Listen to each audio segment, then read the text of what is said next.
Hello friends, welcome back to part 4 of this series where we talk about how to earn 30% returns without quitting our job. As you all know, I developed this strategy especially for working professionals who can't stare at stock market terminals for a longer time. In this video, we are going to discuss exclusively about risk management. To me, this part which talks about risk management and the next part that talks about portfolio management are in fact the most important parts. That's because you can have any strategy that you want to trade in, but if you do not know how to manage your risk and portfolio, you will eventually lose your capital. So to be a winner in long term, you need to know about risk management and portfolio management. In fact, risk management is part of portfolio management, but I want to make a separate video for risk management, keeping its importance in mind. If you haven't watched part 1, 2, and 3, I suggest you to go watch and come back here because those are really like the cornerstones of this strategy.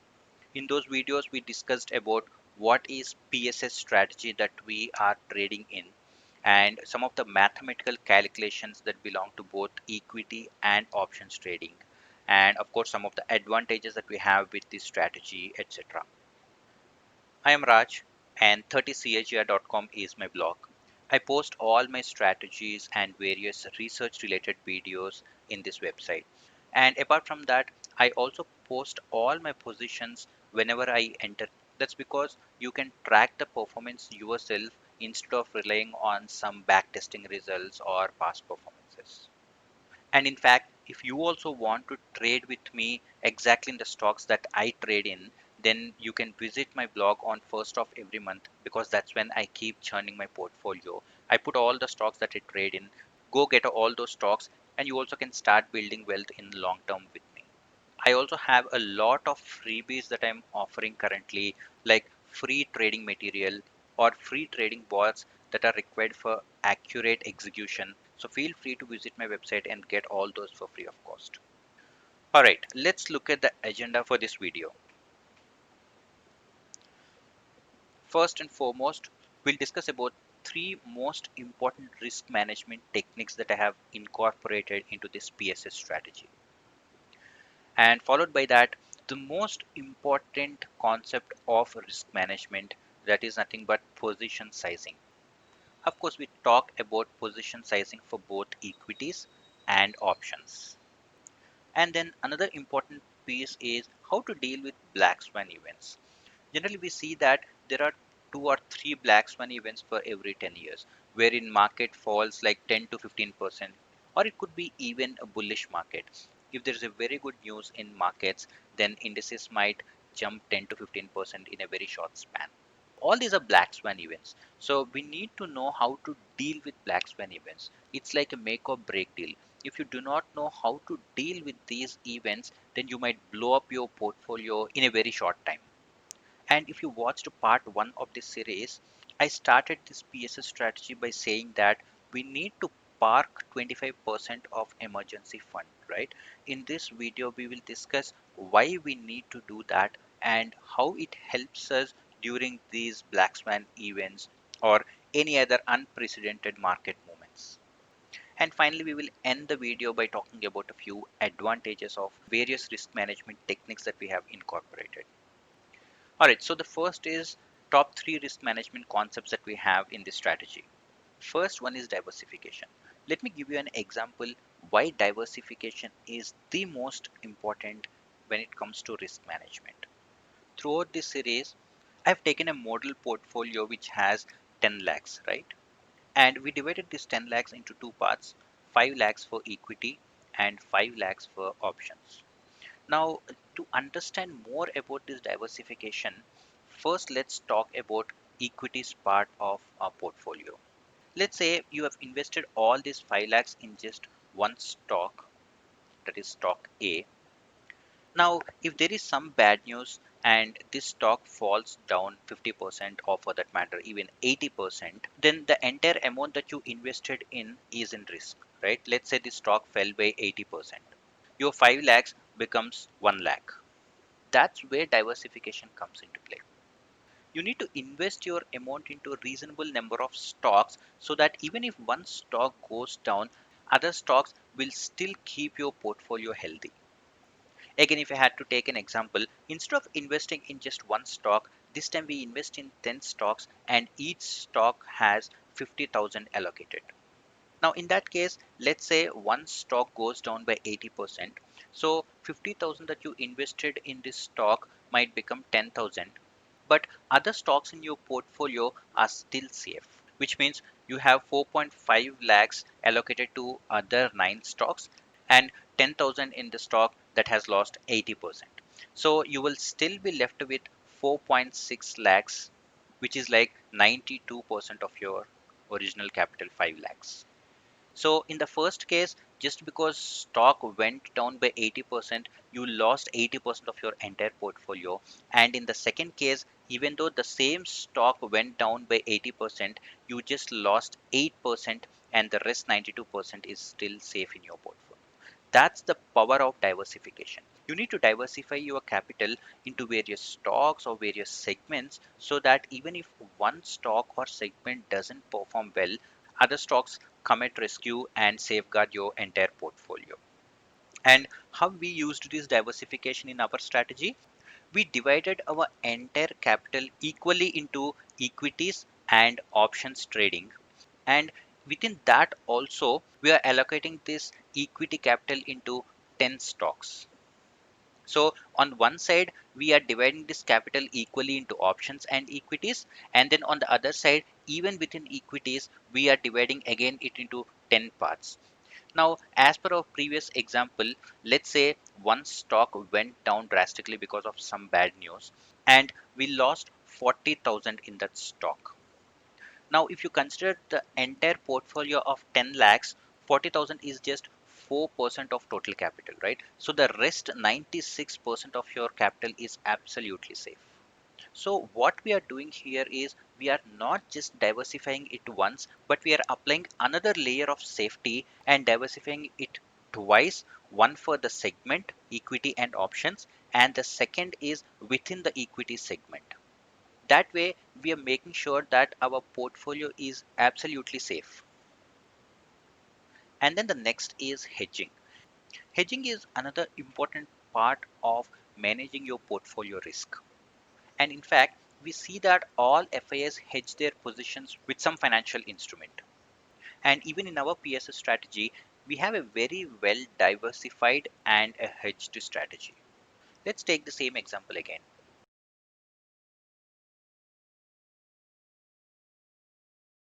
We saw in part 1, 2, and 3 that we invest equal amounts in both equities and options. But especially when it comes to options, what we do here is we write or sell call options, which means we get profits if markets go down, right? If you haven't watched, watch part 3 where we exclusively talked about why we use call options and how we achieve profits in long run, etc. The point here is we sell call options so that when markets do not move much or when they fall, we get profits in option side. At the other hand, we do get profits in equities if markets go up. So we are forming a perfect hedging strategy, and that's the second important concept of risk management. Remember, this might not be 100% offset, which means all the losses that you get in options might not be covered in equities, but still we will be relatively in a safer position. And then the third is position sizing. This is where most of the beginners in stock market go wrong. Position sizing talks about the size of each position in your portfolio. And remember, it is not just about the position, but it is also about the risk. So let's use the same example again. For 5 lakhs that you allocated to equity, we are dividing that into 10 positions. So each position has 50,000 invested in it. Now the size of each position is what is important in position sizing. There are of course various methods of allocating capital to each position. You can simply allocate based on the capital that you have, or you can also allocate based on the volatility of each stock. but you need to make sure that the position sizing is small enough so that it doesn't hurt your entire portfolio if that one particular stock goes down. We will talk more about this in the later slides. As I said, we will first look at an example so that we can correlate this well with our trading. And that one analogy that I always use in my webinars is casino. Casino has a very close relationship with trading. And you might have heard of the phrase that house always wins, which means people running casino business always win. That's because they use three important concepts that can beat you under any circumstances. And in fact, these three are not just limited to casino. You can start any business in the world, but if you have these three underlying concepts, then you win the game in the long run. First is statistical edge. They always have a statistical edge over the person playing at the other end of the table. Let me take a small example. This is a roulette table which is very famous in casino. Let me not get into the details of rules and all. There are many rules around this game, but let me put it in a very simple way. Let's say there is a table like this where we have numbers from 1 to 36, and you have a bet with your friend saying that let's spin the wheel and have a ball over it. If the ball stops on any number between 1 to 18, then your friend has to pay you 100 rupees. At the other hand, if the ball stops on any number between 19 to 36, then you have to pay 100 rupees to your friend. And in this case, you don't really have any statistical edge. That's because the probability of you winning is same as probability of your friend winning, right? Now let's change the scenario a little bit and introduce a couple more pockets or a couple more numbers. One is a single zero and then a double zero. Now you said that if the ball stops on any number between 1 to 18 or 0 and double zero. So basically 1 to 18 plus two more digits, then your friend has to give you 100 rupees. And if the ball stops on any number again between 19 to 36, then you have to give 100 rupees to your friend. In this case, you have a slight statistical edge. That's nothing but these two extra numbers. Now, in this case, the probability of profit is not 50% for both of you. For you, it would be around 53%, and for him, it's 47%. Even though the difference is just about 5 to 6%, over a period of time, you can earn millions using this logic. So that's precisely what statistical edge means.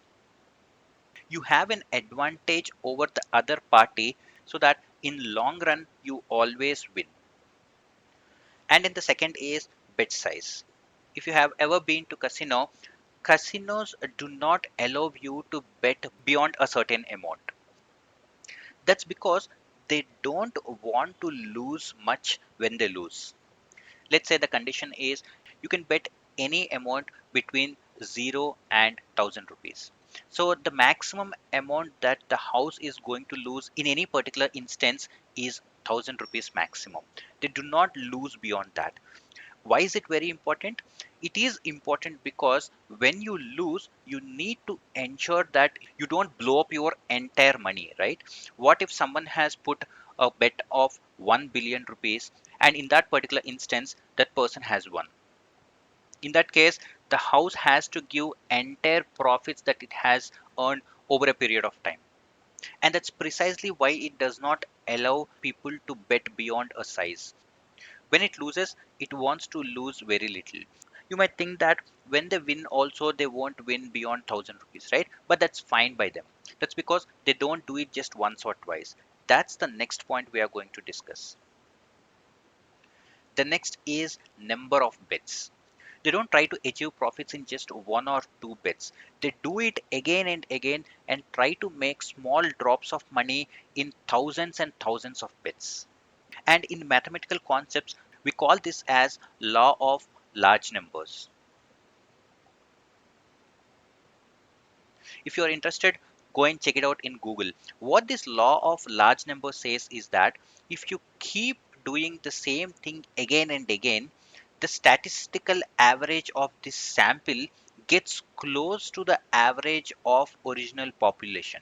So let's say you have theoretically calculated that if you have 53% probability of win against the other party who just has 47% of probability of win, and say that you found that the average profit that you get in each bet is 5 rupees, and if you perform 1000 bets, then the total amount that you would get is 5000 rupees. So this is all theoretical concept. Now this 5 rupees is average. If you perform just one bet, is there a guarantee that you earn 5 rupees? No, right? It's just like flipping a coin. We all know that the probability of getting heads when you flip a coin is 50%, right? But let me ask you this. If you flip the coin for 10 times, is there a guarantee that you get exactly 5 heads and 5 tails? No, right? That's because the sample size is very small. As you keep doing this for hundreds and thousands of times, then the probability of heads and tails will come close to the theoretical probability of 50%. That's exactly what I'm trying to explain here. As per the statistical edge, let's say you earn 5 rupees on an average in every bet. If you do it just once or twice, you wouldn't get that. You have to do it thousands and thousands of times so that the average profit that you earn comes close to this theoretical average of 5 rupees. And that's precisely what this law of large number says. If you keep increasing this sample size, then the average profits of this come close to the profits of entire population, which is 1000 in this case. So if you have these three included in any business in the world, you will end up earning millions and even billions. And if you observe logically, second and third concepts are relatively easy because it's up to you on what bet size you want to have and how many bets you want to have. But the most important is the statistical edge. If you could find any strategy in stock markets that has a bit of statistical edge, and if you follow these two other concepts as well, then you will be the winner. Now, let's see how we can connect this to our trading. First, we said we should have a statistical edge, right? Which is nothing but a profitable strategy in trading. I already told you how we can have a profitable strategy using equities and options in our PSS strategy. And then the next is position sizing. The bet size that we talked in the previous slide is nothing but position sizing in trading. You have to be extremely diligent of the size of the position when you are entering. If you could maintain smaller positions, even if there is a negative news in that particular stock, you wouldn't blow up your entire portfolio. And then the last is large number of trades. Again, as I said, the underlying concept of this is law of large numbers. If you keep doing this small position sizing trades using a profitable strategy for large number of trades, then you will gain small amounts of profits in every trade on an average, and then eventually you will be the winner. Again, remember, you might lose some, you might gain some, but end of 100 trades or even 1000 trades, you will definitely get profits. That's because we have a small edge of 1% or 2% as per the profitable strategy. So having these three concepts in any trading strategy will eventually give you a huge fortune. And initially I told you that I'll talk about position sizing for equities and options, right? In part 2, we already discussed that in equities we divide our 50% capital into 10 stocks, and then other 50% we invest in options. So in each stock, we are essentially investing just 5%, right? If you have 50% for your entire portfolio and you are investing it in 10 stocks, each stock would get just 5% portfolio. Now imagine that stock completely became zero because of some bad news. Still, you will have this 50% in options and 45% in the other 9 stocks. So you will still be left with 95% of your capital. That's the power of maintaining a good position sizing. And on the other side, in options, if you remember, we generally aim to get 2500 rupees for every 1 lakh capital. And when it comes to loss, we maintain 4 times, which is 10,000 rupees. So for 5 lakhs that we invest, we generally aim to get 12,500 profit, and in case of loss we might get around 50,000 loss. Now 50,000 of 5 lakhs is 10%. People might say that 10% is a little high. That's correct. But you have to understand that it is not just the 5 lakhs that we need to consider, it's the entire portfolio that we have to take into account. So first we have 25% parked aside, and on top of it we have 5 lakhs here and then 5 lakhs here. So altogether let's say we have 13 lakhs, and 3 lakhs we have put aside as an emergency fund, and within 10 lakhs we have given 5 lakhs to equities and 5 lakhs to options. Now what percentage is 50,000 in 13 lakhs capital? It's around 3.5 to 4%, right? So this is the risk that I'm talking about. Position sizing is not just about considering the size of your position, it is also about calculating the risk that you get in each trade. So in options, even though we might get 50,000 loss, if you consider the overall portfolio, it is just 3.5 to 4%, which is not so detrimental to our portfolio. So that way we are maintaining a very good position sizing in both equities and options.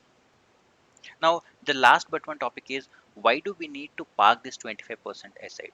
What's the importance of this emergency fund? As I said earlier, some of my students do not take this 25% aside and directly trade in equities and options. I wouldn't recommend that. That's because having this 25% aside gives us two advantages. First is, having this fund aside further reduces your losses and overall drawdown. Let me give you a small example. Let's say you have a capital of 10 lakhs and you haven't taken any fund aside. You directly invested 5 lakhs in equities and 5 lakhs in options. Now, in equities part of trading, we invest 50,000 in each stock, right?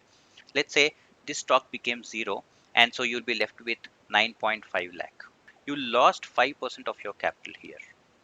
But let's assume that out of this 10 lakhs, you have taken 25% aside, and the rest 7.5 lakh is divided into equities and options. So equities would get 3.75 lakh and options also get 3.75 lakh. Again, as per our diversification concept, we invest this into 10 stocks, and in this case, even if the stock goes down to zero, you will only lose 37,500, which is 3.75% of your entire portfolio. So that's the benefit of keeping 25% aside. Losses are inevitable, right? We can't avoid losses, but whenever you have the loss, you reduce the percentage of loss in your entire portfolio. And then the second is, we make use of this emergency fund when we get losses in options. In part 2, we have seen that for equities, even if you get losses in the previous months, you again divide the remaining amount into 10 stocks. So let's say you started with 5 lakhs and say you got 1 lakh loss in a month and left with 4 lakhs. Next month, you again divide this 4 lakhs into 10 stocks and invest 40,000 into each stock, right? You don't bring money from outside and then again reinvest in stocks. Whatever amount you are left with, you allocate only that capital into 10 stocks. However, when it comes to options, that's not the case. Let's say you have put 5 lakhs into options and then you got a loss of 50,000. Now with the remaining 4.5 lakh, you can't again take the same number of positions that you have taken in the previous month. No, that's not possible. So in this case, you need to add another 50,000 and make it 5 lakhs to take all the positions that you have taken earlier. And in these situations, we use this emergency fund and bring 50,000 from that.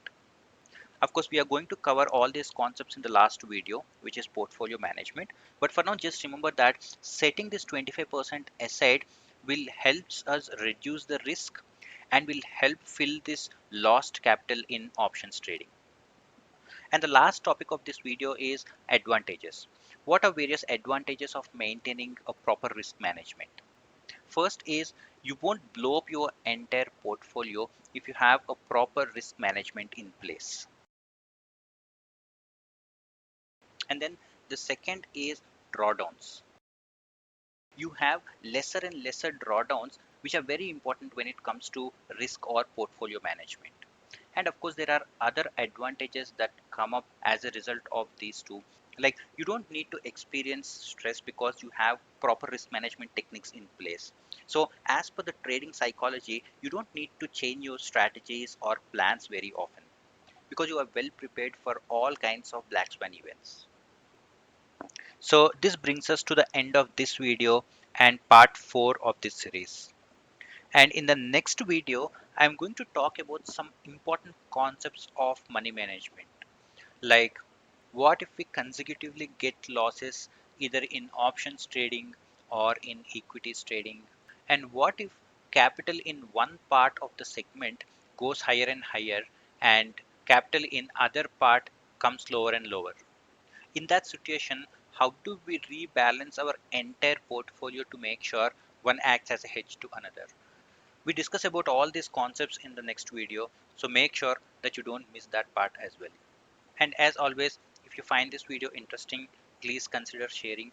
And if you wish to receive videos like this, don't forget to hit on subscribe button and click on bell icon. Last but not the least, I'm available on various social platforms. Please subscribe to any or all of these so that you can directly connect with me. Thank you and see you in the next video.